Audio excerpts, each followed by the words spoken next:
Hey everyone, welcome to the Smiling Homeschooler podcast. We're glad you can join us this week. Before we get going, we just want to say thank you, as always, to Teaching Textbooks for making the Smiling Homeschooler possible. They're an amazing math curriculum. Our family loves using them, and we know you will too. If you haven't checked them out before, or you aren't using them yet this year, then you need to switch your math curriculum up. Go check them out over at teachingtextbooks.com. We also want to say thank you to Samaritan Ministries. They are a community of Christians who pay one another's medical bills, helping families take a safe step of faith as they feel God's leading in career or ministry changes or in bringing moms home. And you can learn more over at samaritanministries.org/familyman. But all right, Dad, if you're ready to go ahead and get started, let's go. If you're viewing this right now, I've got my Samaritan Ministries t-shirt on. Some free merchants that they sent my way. It's a great t-shirt, by the way. And I should say that if you don't have one of our home is greater than school t-shirts, we still have them available over at our website. And just the last week I made available, I still have some of those. I called them my groovy homeschool t-shirts because Renly, Ben's daughter, was wearing one. I thought, man, that's a great idea. So we made a super special deal. You get 3 of them for $36, free shipping. Can't beat that. Kids like oversized t-shirts, and you kind of let everybody know that they're smiling homeschoolers. So that's a lot of fun. But the weather is still nice here in northern Indiana. I just keep waiting for the shoe to drop because it is so nice out there. It's gorgeous. We were just out tonight with everybody and tons of fun. And I was going to say, too, I just got back from a speaking event over the weekend. It was super fun. It was at someone's yard, and it was really fun in Jackson, Tennessee. And I was just encouraged again by just being around homeschoolers who feel like you and me. There were moms who were like, I feel like I'm behind. And, one mom that I just was encouraged by her realness. She said, I feel like we were behind, and I really stepped it up. And I feel like relationship is hurting because of that. And she asked, so what do you think I should do? And I said, I think you already know what you need to do. And she did. It's nice to have someone remind you of the truth. So again, if you're needing someone to come and encourage your group, you can contact me and we'll get that ball rolling. Mm-hmm. So anyway, Ben, I thought we'd continue our, trek discussion in school subjects that maybe we'd look at different ones. The next couple times we looked at literature last week, and I thought it was a good conversation, and I thought maybe we could continue this. You suggested maybe we would talk about science. Yeah. In fact, I was trying to think how we could lead into that, and I keep having this phrase. I don't know if you remember this, Ben, but if you listen to us for very long, we're big Disney World fans, and in Epcot they had a ride called Journey into the Imagination, and it used to star Figment, who was a purple dragony dinosaur who was imagination, and Dreamfinder, who was a guy who who would with an orange beard. But there's this one segment that he says, and what about science, and it fades off. And I thought, I should try to find that so we could play that. So anyway, what about science? Well, one, we haven't talked about this topic in a long time, I feel like. So that was kind of why I wanted to go to it. It just felt like something fresh that we haven't really talked about. And last week our main topic was, kind of how do you approach it and everything. And obviously, if you've listened to us for any length of time, our approach to a lot of things. But I kind of liked how at the beginning we talked about what its essence is, what's the point, at its root, why did we even pick this as a subject, because obviously there's a reason, and then everything gets twisted and changed and it loses its real meaning. But Dad, if you had a guess, or if you had to give a description of what do you think the real, core goal, if you could, in its ideal format, what teaching of science, the purpose of it is, do you think? To me, it would be for discovery, Hmm. and really as Christians to know God better, because, it talks about in the Bible about how creation declares his glory. I think by studying these things, and science covers a lot of territory. Yeah. It's not Yeah, it's just massive. That's true. plants or, the human body. It is computers and digital media, and just really lots of stuff would Yeah. be underneath that umbrella.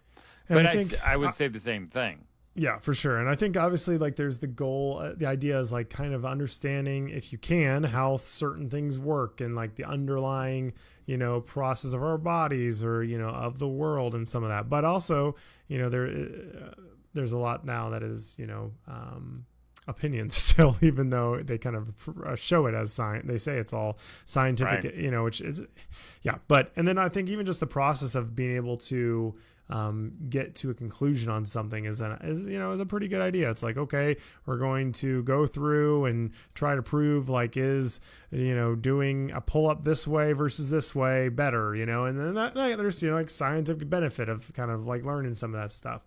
And I think that's the idea and being interested, and it's led to incredible things in our world. Without science, there wouldn't be a lot of inventions and medicines and tons of stuff. So I think obviously there has been a massive impact in the world, but it's just like, why does everything get distilled down to just memorizing stuff about stuff? I mean, when I did my biology, classes in college, it was just like, I mean, it really did come down to almost all of it was identifying certain terms and understanding what those meant. Now that was college level, but and I would hope I hope at the younger ages, it is just the discovery. I hope, maybe if Well, let me in middle tell you, school it Ben, is, but because I went to a public school, and I did what really millions of Americans did for science. We had health.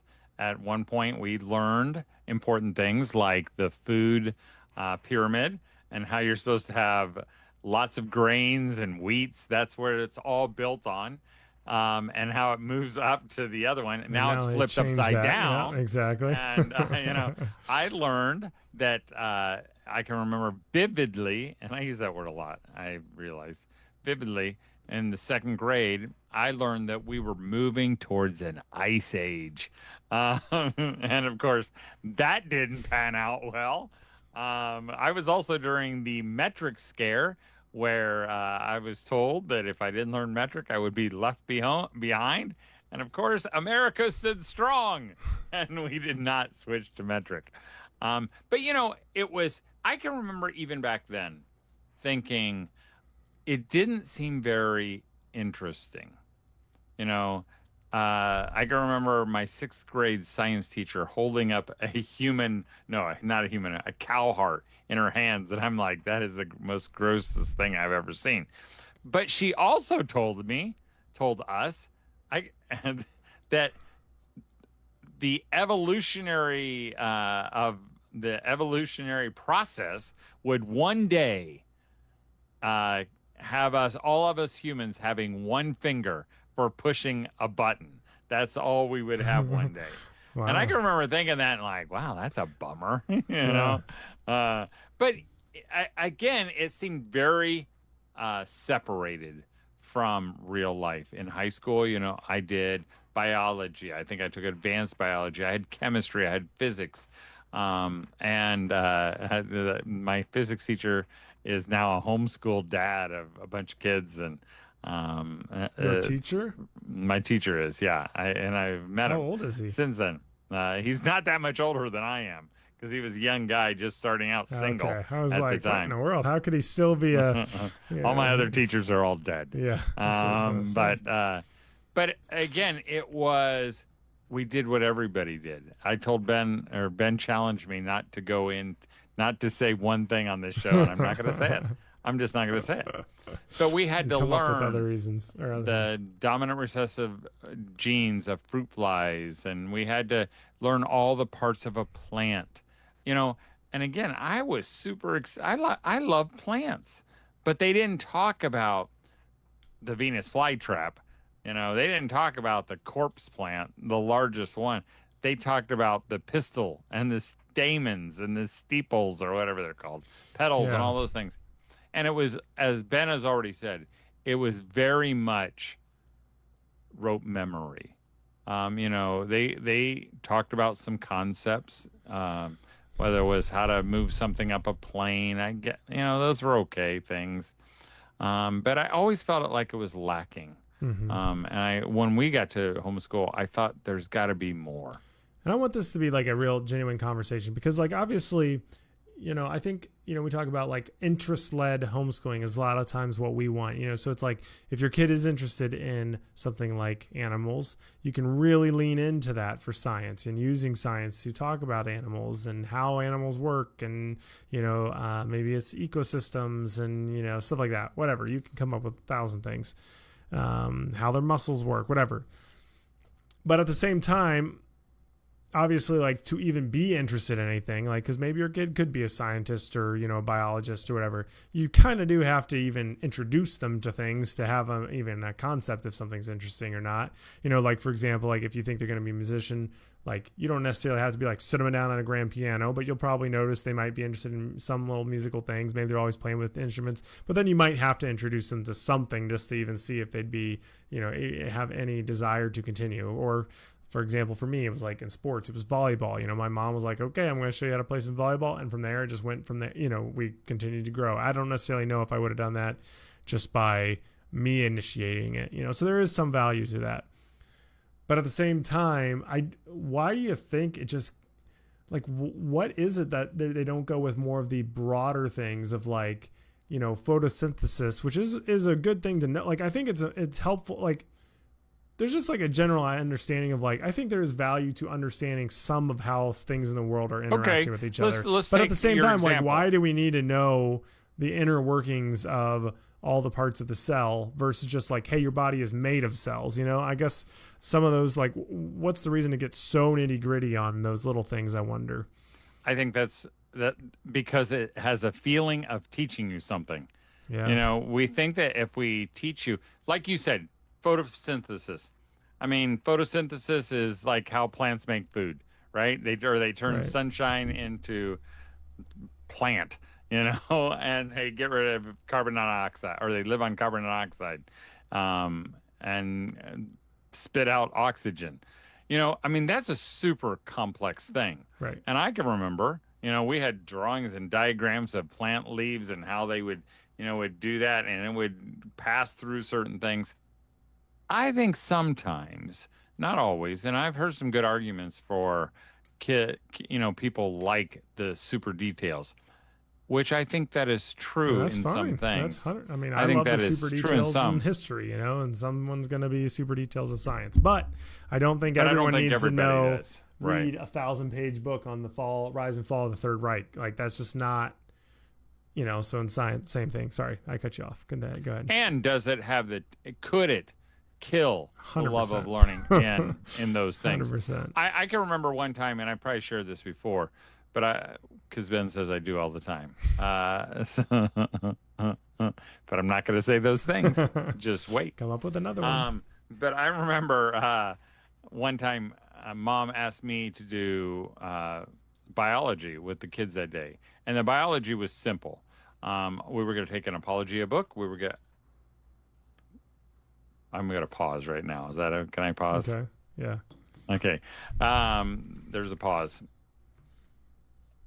So we picked up this book, and I was super excited. I'm like, marine biology. Yes, I can do marine biology. This is going to be so cool.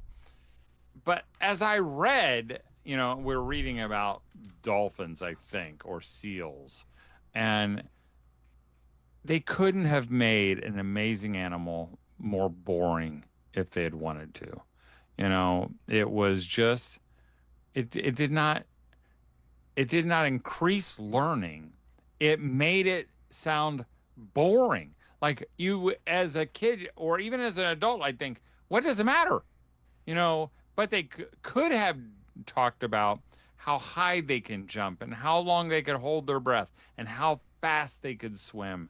And I think then some kids might have taken a little bit further and said, hey, I want to learn more about those things. And I think what it does, it just makes you feel like, what's the point? Yeah. I mean, I was teaching it and I thought, what's the point? Right. I mean, because realistically, in science, I would say 99.9% of people are going to be purely generalists, meaning the only stuff that in our lives where we will genuinely interact with it is going to be basic understanding of just like human things that everyone knows, like that something circular rolls easier than something flat, and like friction and like, whatever, stuff like that. So like, obviously there's just certain things like we as a society have learned things over centuries that's like, okay, it's nice to, have a general basic understanding for humans that like certain things happen the way they are. The earth is round, that kind of stuff. But then for the rest of it, the super detailed stuff is never going to be interacted with unless you work in a field that requires it. So, right. And if it interests you, you will then learn that stuff 100%. Like, I'm going to keep going back to history just because it's my thing, is there's so much you can learn and you can get into the details, but that stuff does not matter to anyone unless you like it. If you like it or need it, then it matters. Outside of that, no one cares, and it just, and maybe that's a bummer, but it's just truth. So, with a lot of the stuff, it just like classifying animals, I don't necessarily like, I get like species, like understanding there's major different species types and mammals versus fish, some like I get there's like some things that are kind of like basic knowledge to understand some of that, but it gets to a point where I just genuinely cannot see what the true benefit from a daily standpoint is. But and yet so many people teach that, and it's included in so many science things. And I just think, and again, this is us thinking out loud, I think it does not serve the purpose of what we want it to. I think we're kidding ourselves. I think if we think there are very many, again, my wife can remember some of those because she's got little acronyms in her head, but I'll tell you right now, she doesn't know what they are, and if you just want to pass tests, I think go for it, but I'm not sure it's doing what we want it to do. Well, I've got a question here, but before we do, I want to say thank you to Teaching Textbooks for helping make the Smiling Homeschooler possible. Their math curriculum is just an amazing thing. It's super interactive. You have to do it while you're learning, so you can't just glaze over, zone out. You actually have to interact with it. It's interactive. Well, you can do it on any device that has an internet browser, so it's really easy to access. Just an amazing company, an amazing curriculum. So if you aren't liking your math curriculum so far this year and you haven't checked Teaching Textbooks out, definitely do that. So they have family plans and monthly deals, so you can do that over at teachingtextbooks.com. And we also want to thank Samaritan Ministries and their latest all-digital offering called Redeem Health Share Ministry for being part of today's show. Redeem upholds the same great mission as Samaritan of Christians helping Christians share their healthcare needs, but Redeem offers even more flexible programs. And they may have an exclusive add-on feature that makes services like dental vision preventative and alternative treatment eligible for sharing. So if you're looking at a job change, feel like you pay too much in health insurance, or you're just tired of the healthcare program you're part of, can I encourage you to check out redeemhealthshare.org. So I guess one of my questions is, so some of these things, so for example, I'm just going to use it because I there's a game we play sometimes. I don't remember what it's called, but it's a trivia game. And in the trivia game, one of the questions is like, try to name 7 or whatever it is. I can't remember the exact number, but the types of rock, So, my one brother-in-law, he knows them. I think he's memorized them from when he was in school or whatever. Igneous. Yeah, exactly. Whatever. So like, is it worth or valuable enough for people to not have to have a scenario once or twice in, every few years where someone will say, what, you don't know about the different, you can't name all the species of whatever. And, and you go, yeah, I never learned that. Or I don't remember, does that is that worth it to people to go through the trouble and the stress and the frustration of, memorizing all of these different things? Because there is a ton of it. I mean, there is a ton of it, that you can memorize and different learn. clouds. I mean, it's unbelievable. Learn the parts of the moon, and I know some of those things. I know the seas are called mares, and I know that because I looked it up later. Right. And I just wonder if some of that stuff, again, it becomes ignited when you want it to be. Right. You might want it. Maybe someday along the way, your kids start liking rocks, and they're not kids anymore; Totally. They're adults, and Even so if they are learn kids, all if those they want to things. keep buying you get them a rock book. That's fine. Yeah. I don't know. But that's the thing. If you basically, I guess the takeaway would be, but if your curriculum is diving into all of that stuff, and you just feel like you're fighting, your kids don't like it, they don't understand it, you don't like it, you don't understand it, but you're like, what? This is in it, and it must be important.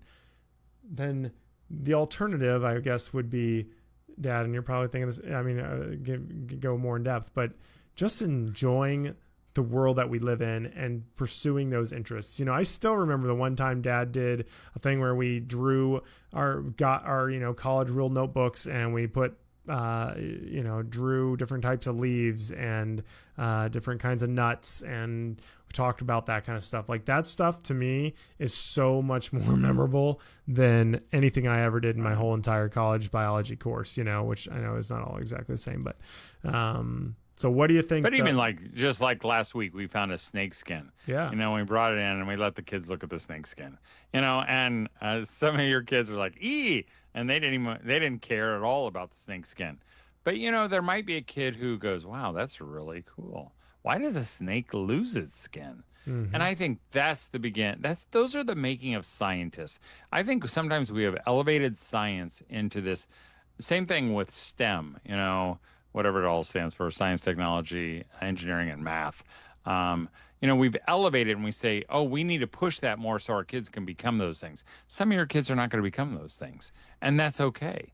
I know my wife would say she was excited about some things in science, not because she needed it way back then, but it's been fun teaching her kids certain things. I will say, Ben, though, you made a good point. We never want our kids to feel ignorant. And so there were times where we bought an apologia book and we had our kids read it. They didn't take the test. They didn't take the quizzes. We just said, here, you got to read a chapter a day.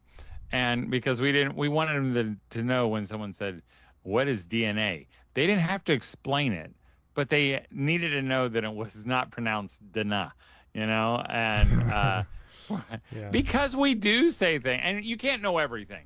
Right. But there are some things when when you're watching, Jurassic Park and they go, the dinosaur DNA, you want them to know kind of an idea of what they're talking about.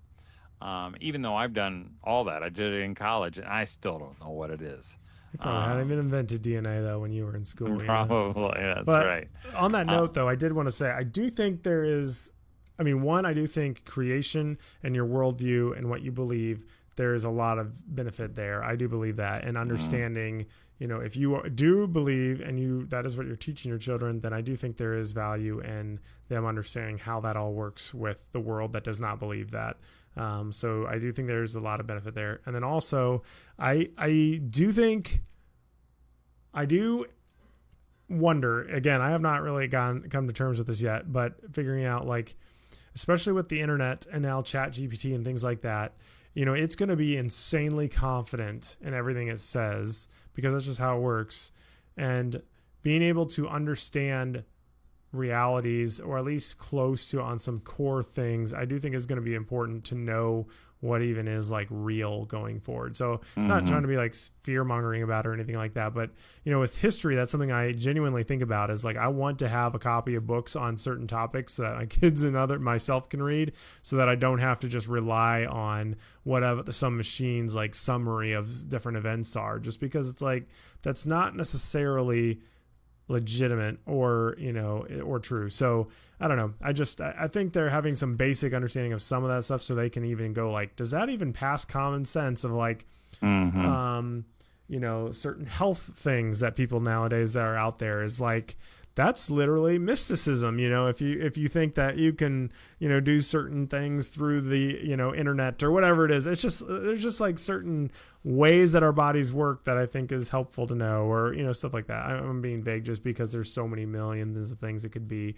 But it's just some kind of a direction I was kind of thinking a little bit about recently, with just how easy it is to get a summarized answer of what your opinion should be on something, even though it's a machine that doesn't have any opinion, so I don't know, it's interesting. And again, because we're just about out of time, but what I really want for my kids, what I wanted for you, is I would not have been happy if you had just known a bunch of facts. What I wanted you to know, I just wanted you to be excited about whatever you were excited about. And sometimes you were, when we would talk about some of those things, and sometimes it weren't. But we kind of let you decide. I would say, Ben, like even your bent not necessarily was towards a nature type of science, but a technology type of science, and the same thing, Ike he loved bugs and snakes and, and even some of those things like the Jonathan Park CDs and all those wonderful resources that your kids fall to sleep to at night. Though that's real science. We always kind of tease about, Maggie will say, all I ever learned was from wild krats, or Kratts Creatures. And I would never even hesitate for 1 second not to call that science, and I would check it off right there, or even big machines or things you can watch on YouTube. Totally. That's all science. There's awesome YouTubers that do such cool stuff, and that's, I guess, too, just have the confidence to say these things do count. Again, we talk about that through so many different things. Is if that is all science, like, you don't have to be getting into classifications for it to be science. Explore, and that all counts 100%. Sorry, I agree. No, I was. Well, go ahead. I keep interrupting you. I'm sorry. Go ahead. No, it's fine. I was going to say, even we're talking about science as a. We had on the show the people from Cross-Wired Science. They have some incredible resources. You should check those out if you're trying to, increase the excitement in really God's creation, and just it's a great resource, crosswiredscience.com. Well, Ben, hey, how about we just draw to a close there? And again, I'm just the purpose for this is to empower you to think, to empower you to do what you already have an inkling in your head that feels like there's got to be a better way. I think there is a better way. If you like to do it in a textbook fashion, and you like that, just gets you going, and your kids are eating it up, enjoy it, have fun. But if you think there might be a better way, I think there might be. So we'll leave it at that. Have a great weekend. Enjoy this sunshine still and the warm weather wherever you live. And don't forget to smile. All right. Thanks, everyone, for joining us. We appreciate you being here. Thank you to Teaching Textbooks for making the Smiling Homeschooler possible. Go support them and tell them we sent you over at teachingtextbooks.com. Also, today's show is being underwritten by Samaritan Ministries. They are a community of Christians that pay one another's medical bills, helping families take a safe step of faith as they feel God's leading in career or in ministry changes or in bringing moms home. And you can learn more at samaritanministries.org/familyman. But all right, everyone, have a great week. Don't forget to smile, and we'll see you next week.